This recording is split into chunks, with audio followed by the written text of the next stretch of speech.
លោកស្រីនាយករដ្ឋមន្ត្រីថៃបញ្ជាធ្វើប្រតិបត្តិការជួយសង្គ្រោះបន្ទាន់ខណៈរកឃើញមនុស្សស្លាប់ចំនួន67នាក់ក្រោមអគារការិយាល័យសវនកម្មរដ្ឋមួយលោកស្រីនាយករដ្ឋមន្ត្រីថៃកំពុងបញ្ជាធ្វើប្រតិបត្តិការជួយសង្គ្រោះបន្ទាន់ខណៈរកឃើញមនុស្សស្លាប់ចំនួន67នាក់ក្រោមអគារការិយាល័យសវនកម្មរដ្ឋមួយនៅទីក្រុងបាងកកដែលកំពុងសាងសង់និងបានដួលរលំយ៉ាងរន្ធត់ក្នុងនោះមានតែមនុស្ស7នាក់ប៉ុណ្ណោះដែលអាចរត់ភៀសខ្លួនទាន់ពេលពីគ្រោះរញ្ជួយដីនេះសូមជម្រាបថាចំណុចកណ្ដាលនៃគ្រោះរញ្ជួយដីកម្រិត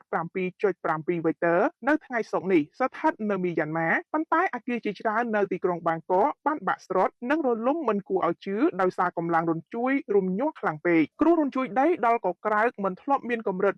7.7 វ៉េកទ័រនៅរុស្ស៊ីថ្ងៃសុក្រទី28ខែមីនាឆ្នាំ2025នេះបានអង្រួនរដ្ឋធានីពាណិជ្ជកម្មរបស់ប្រទេសថៃដែលបណ្ដាលឲ្យអគារជាច្រើនត្រូវដួលរលំនិងចំនួនមនុស្សស្លាប់មិនទាន់បានកំណត់ផ្លូវការនៅឡើយទេមជ្ឈមណ្ឌលភូមិសាស្ត្រ GFZ របស់ប្រទេសអាល្លឺម៉ង់បាននិយាយថាគ្រោះរញ្ជួយដីនៅវេលាថ្ងៃត្រង់នេះគឺមានជម្រៅក្នុងកម្រិតរយៈគឺ10គីឡូម៉ែត្រជាមួយនឹងចំណុចរញ្ជួយកណ្ដាលគឺស្ថិតនៅប្រទេសមីយ៉ាន់ម៉ាដែលនៅជិតខាងខេត្តមួយរបស់ប្រទេសថៃនេះបើយោងតាមរបាយការណ៍បណ្ដោះអាសន្នទីក្រុងបាងកកគឺជាតំបន់ដែលធំជាងគេរញ្ជួយខ្លាំងជាងគេនៅក្នុងប្រទេសថៃនិងជាកន្លែងដែលមានមនុស្សរស់នៅជាង17លាននាក់ដែលភាគច្រើនលោកស្រីនាយករដ្ឋមន្ត្រីថៃបញ្ជាធ្វើប្រតិបត្តិការជួយសង្គ្រោះបន្ទាន់ខណៈរកឃើញមនុស្សស្លាប់ចំនួន67នាក់ក្រោមអគារការិយាល័យសវនកម្មរដ្ឋមួយលោកស្រីនាយករដ្ឋមន្ត្រីថៃកំពុងបញ្ជាធ្វើប្រតិបត្តិការជួយសង្គ្រោះបន្ទាន់ខណៈរកឃើញមនុស្សស្លាប់ចំនួន67នាក់ក្រោមអគារការិយាល័យសវនកម្មរដ្ឋមួយនៅទីក្រុងបាងកកដែលកំពុងសាងសង់និងបានដួលរលំយ៉ាងរន្ធត់ក្នុងនោះមានតែមនុស្ស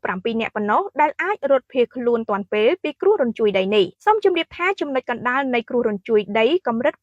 7.7 វ៉េកទ័រនៅថ្ងៃសុក្រនេះស្ថិតនៅមីយ៉ាន់ម៉ាប៉ុន្តែអគារជាច្រើននៅទីក្រុងបាងកកបានបាក់ស្រុតនិងរលំមិនគួរឲ្យជឿដោយសារកម្លាំងរញ្ជួយរំញ័រខ្លាំងពេកគ្រោះរញ្ជួយដីដល់កក្រើកមិនធ្លាប់មានកម្រិត7.7 វ៉េកទ័រនៅរុស្ស៊ីថ្ងៃសុក្រទី28ខែមីនាឆ្នាំ2025នេះបានអង្រួនរដ្ឋធានីពាណិជ្ជកម្មរបស់ប្រទេសថៃដែលបណ្ដាលឲ្យអគារជាច្រើនត្រូវដួលរលំនិងចំនួនមនុស្សស្លាប់មិនទាន់បានកំណត់ផ្លូវការនៅឡើយទេបងប្អូនមើលអ្នកលេងជើស្រះនេះដែលឃើញស្រះប៉ុណ្្នឹងអាលោកប៉ុណ្្នឹងហ្នឹងមើលលលោក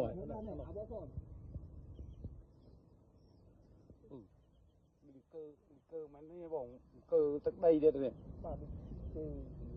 គឺទឹកដីទៀតដូចជួយដីមែនទេបងគួយឈួតហ្នឹងហ្មង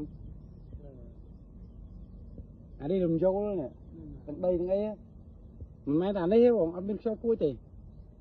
បងប្អូនមើលទាំងអស់គ្នាព័ត៌មាននឹងចេញមកនេះមើលតាមមើលយកទាំងដីទៀតហ៎បង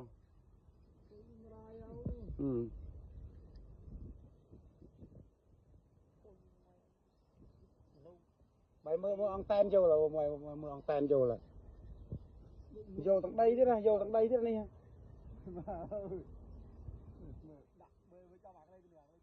បងប្អូនមើលណែស្រះប៉ុណ្្នឹងស្រះប៉ុណ្្នឹងគឺលឹងណែមើលលោដូចនៅទន្លេនៅសមុទ្រហ្នឹងចេញខ្ញុំមិនត្រង់ជួយគាត់បេទៅចង់វល់មុខយកទាំងដីទៀតអញឃើញនេះយ៉ាងមុំសង្ស័យមើលខ្ញុំចេញព័ត៌មានហ្នឹងមើលយកទាំងដីអញអង្គុយអត់ដឹងយកទេបាទ